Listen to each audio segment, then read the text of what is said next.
Ready na ba ang lahat? Nasakay na sa airplane. Kaloka. O, diba? Dito OOTD ang labanan. O, diba?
Ang ganda ng flower.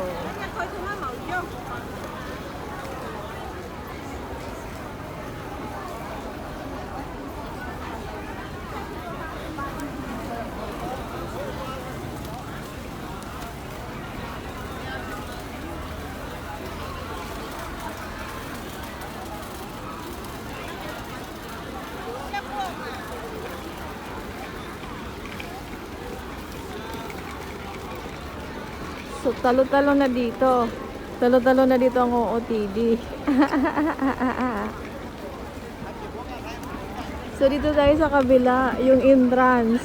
Kasi exit ito dito. Oh, dahan-dahan. Makakaabot ka ng buhay sa Macau. Wag magra-rush. Ano lang ang buhay? Slow motion lang.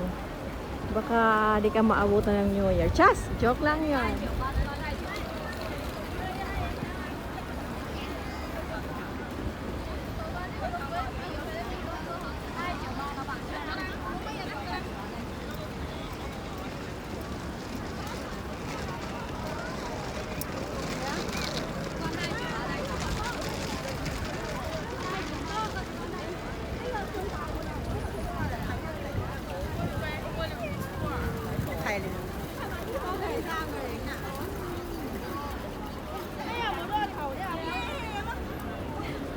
Ganon.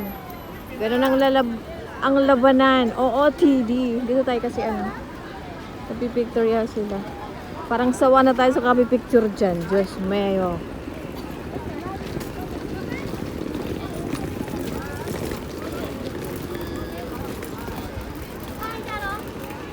Pwede tayo mag-toilet doon.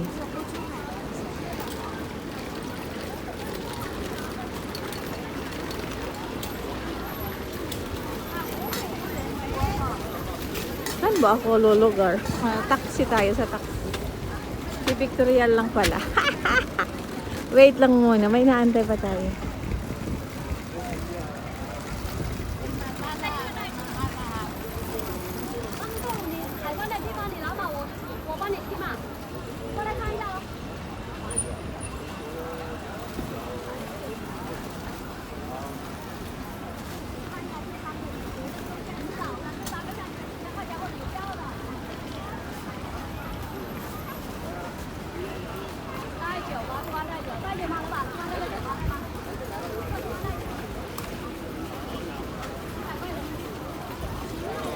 So, dyan ang entrance.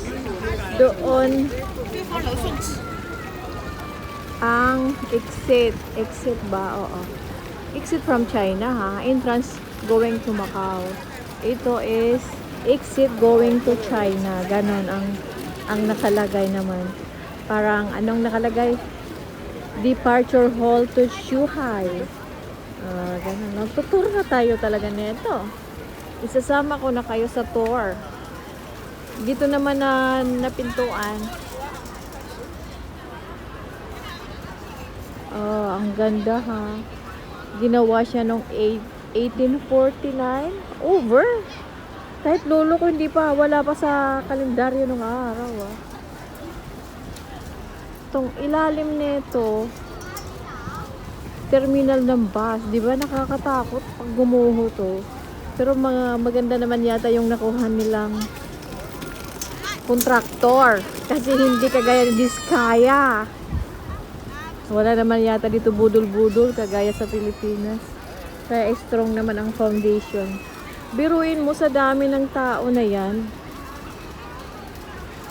Ang bigat oh. Tingnan mo, milyones ang dumadaan everyday. Pero sa ilalim nito, terminal ng bus. From there, from that side, abot doon. Abot doon. So, ibig sabihin, matibay ang pagkagawa ha.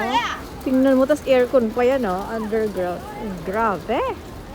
Grabe sila. Dapat si Diskaya na yon para maganda yon. Luningning, marami ditong jujuwain. Look at that.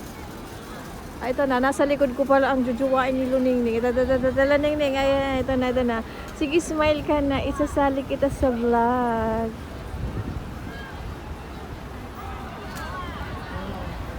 Diyos ko. Eh, pasalamat pala siya. Nakabot siya ng mukha. Kasi hindi naman lahat ng Chinese na taga-China. Sa laki kasi ng China, hindi naman lahat ng Chinese na taga-China nakakapunta ng Macau.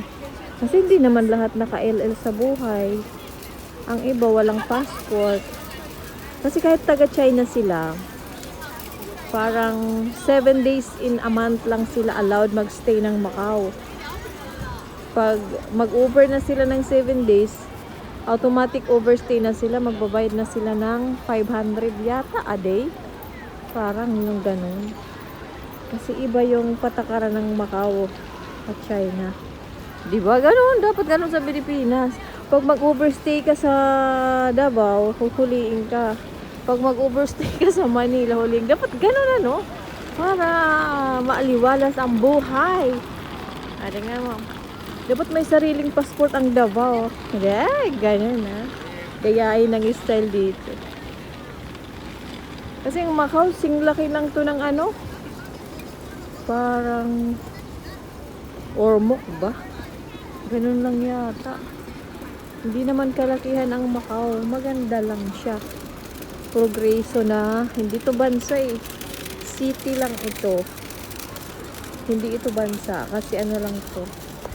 Parang municipality. Ayun, municipality lang to ng China. O, tingnan mo. Hindi sila pwede magsigarilyo basta-basta kahit saan. Pupunta talaga sila dyan, maninigarilyo. Kung hindi, magbabayad sila ng 1,500, di ba? Dapat ganun sa Pilipinas. Kahit saan ka pang lupalop galing, pupunta ka talaga dyan, maninigarilyo. O, bawal.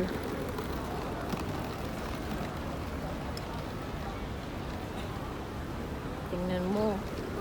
Hindi maubos-ubos. Abot bukas pa yan. Kasi birthday nga ng Macau.